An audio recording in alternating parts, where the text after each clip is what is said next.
In a previous tutorial, we started talking about Act preferences.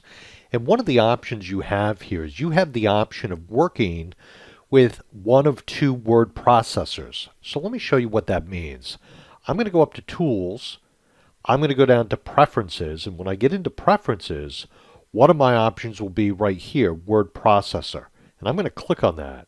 So Act has its own built-in word processor, which you can use, but typically we recommend Microsoft Word. So to do that, you need to do a couple things. First, you need to click on this drop-down right here, choose Microsoft Word, and when you choose that, you'll notice that there's a download available that you will click on right here to start the download to get this to work with Microsoft Word.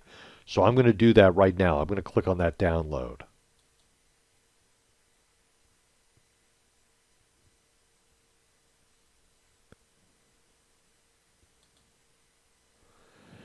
Now you'll notice the download has come up on the screen where I can either run this or save it. What I'm going to do in this case is I'm just going to run it and let it run behind the scenes. It's going to go through a security scan.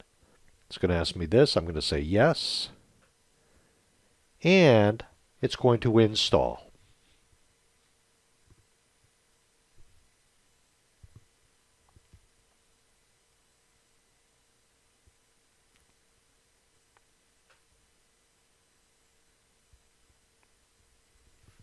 I'm just going to go through the steps.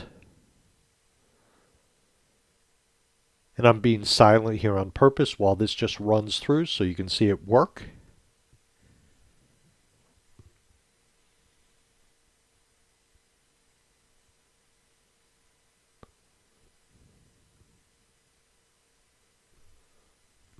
Pretty exciting stuff I can see right now.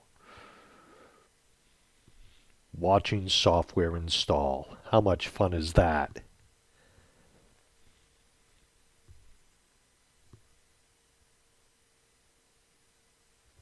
Okay, so it's installed. So I'm going to click Finish.